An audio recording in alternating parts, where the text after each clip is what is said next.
Geneviève Leguet prend une nouvelle tournure, un nouveau relief avec les révélations du Monde.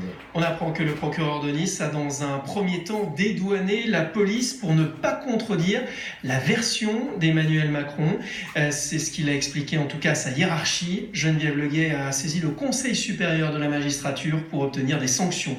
Anne-Sophie Châtenay, Lucas Prévost. Le 23 mars dernier, Geneviève Leguet, 73 ans, participe à une manifestation des Gilets jaunes à Nice. Pour disperser ce rassemblement interdit par la préfecture, les policiers chargent les manifestants. Geneviève Leguet tombe à terre, elle est gravement blessée. En conférence de presse, le procureur de la République de Nice dédouane les policiers. Qui vraiment a poussé cette dame-là, étant précisé que ce n'était pas un fonctionnaire de police avec l'équipement noir, les boucliers. Quelques jours plus tard, changement de version. Le magistrat reconnaît que la militante d'attaque a bien été poussée par un policier. Interrogé par sa hiérarchie sur cette volte-face, le procureur niçois aurait expliqué, d'après Le Monde, ne pas avoir voulu embarrasser le chef de l'État. Dans la presse, Emmanuel Macron avait écarté toute violence policière.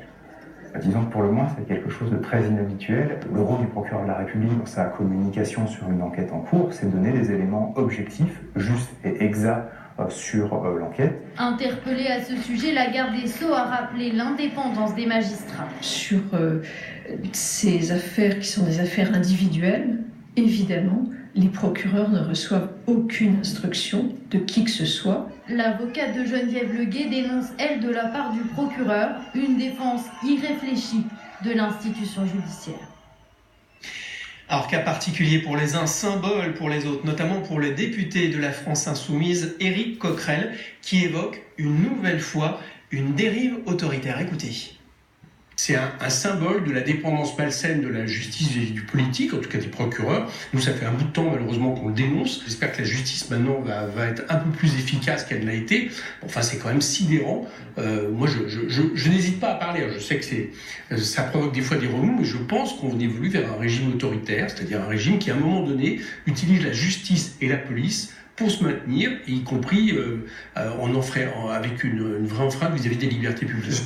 Renaud Pilat, cette affaire deviendrait-elle embarrassante pour la garde des Sceaux ? Oui, c'est une affaire embarrassante pour deux raisons.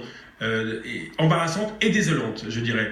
Désolante pourquoi ? Parce que d'une part, il y a la faute individuelle de ce procureur de la République de Nice qui a menti, qui a lui-même reconnu son mensonge, dit-il, pour protéger le président de la République. Il faut savoir qu'Emmanuel Macron s'était exprimé sur cette affaire quelques heures avant le procureur de la République de Nice, et le président de la République avait, et d'ailleurs qui l'a informé, affirmé qu'il n'y avait eu aucune faute de la police sur cette affaire Geneviève Leguet. Donc, mensonge de la part du procureur de la République, reconnaissance d'un mensonge pour un personnage qui appartient à la magistrature, ce n'est pas tenable. Et puis, deuxième point dans cette affaire, c'est la réaction du ministère de la Justice. Interrogé, le porte-parole de la garde des Sceaux a affirmé qu'il n'y avait pour l'instant pas matière à sanction disciplinaire. Oui. Pas matière à sanction.